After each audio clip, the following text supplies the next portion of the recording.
Hi everyone, it's Michelle McGrath and I am going to be presenting how to add fractions when the denominator is not the same.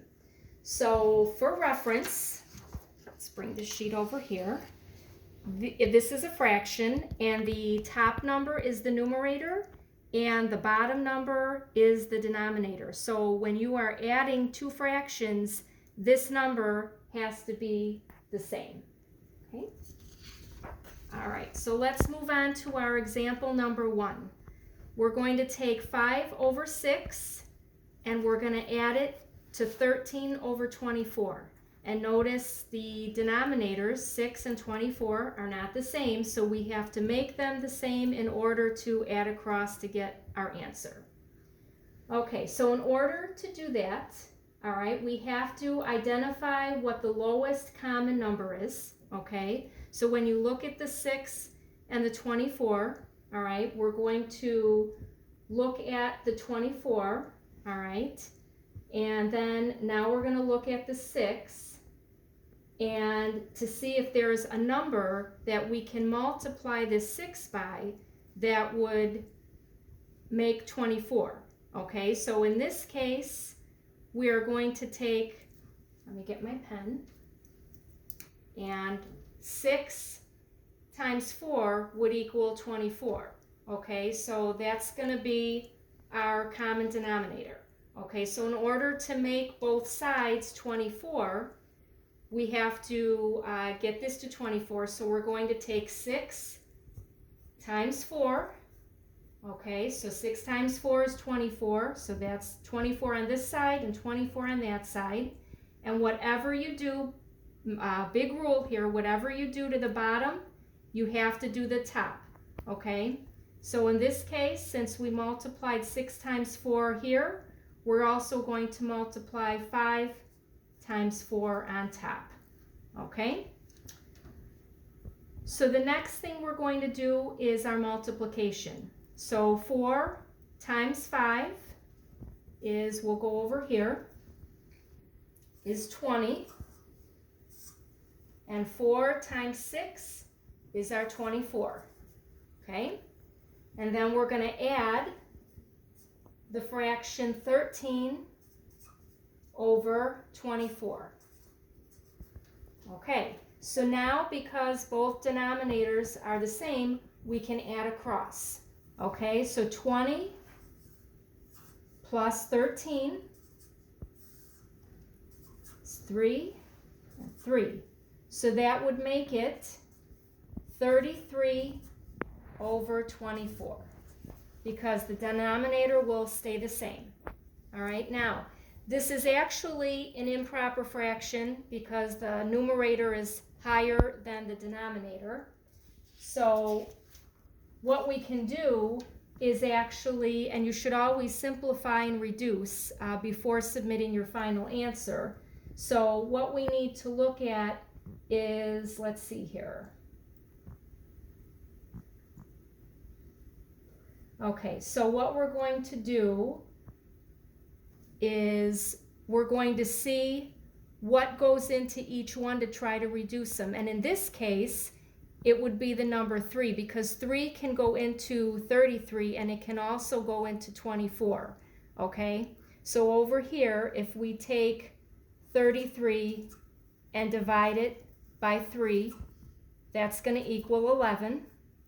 And then if we take 24 and divide it by 3, that's going to equal 8. So simplified, it would be 11 over 8. Okay? So you can leave it like this. This is your answer. In some cases, they may ask you to make it a mixed number. So if you need to do that, you would actually take these two numbers and divide them. Okay? So dividing 11 by 8 would actually give you 1 and 3/8. So either answer would be correct. So that completes example number 1. So now we're going to do one more example. We're going to flip our chart. Okay. This time we have 5 over 8 plus 3 over 14, okay? So again, we have to look at the denominators and see how we can get them to be the same, okay? Now, unlike our first example, which was easy, we used 6 and 24, so those numbers could actually multiply into one another. These two numbers cannot, so we have to actually figure out what number is going to go into each one. I have an example here. This is my surfboard, okay? And the reason I do this is when my sons were in school, in elementary school, they would come home with these surfboards, and the teachers would have them list numbers with the multiplication factors for each number from 1 all the way up to 12. So in this case, we're going to use the 8s and we're going to use the 14s. Okay, so what I did is I multiplied them out, 8 times 1, 8 times 2, and I just kind of ran down the list. I did the same for the number 14. So what we're looking for is a number that's going to match, okay? So in this case, bear with me just a second here. Okay, in this case, if we start going down the list when we look at the answers to see what number is going to match, all of a sudden we look here and here you go. 56 matches. So what that means is that 56 is common between the two, between the 8 and the 14, okay? So what we're going to do next is bring that up here so it's still in your view. Okay, so now what we're going to do is we're going to take the 8s, we'll start over on the left-hand side, and we're going to multiply each side by 7, okay? So 7 times 8, and what you do to the bottom, you do to the top, so we're going to multiply 7 times 5. And now we're going to do the same thing on this side, okay, because 56 is our common denominator, okay, so we're going to take the 4, so we're going to multiply 14 times 4, and what you do to the bottom, you do to the top, so we're going to multiply the 3 times the 4.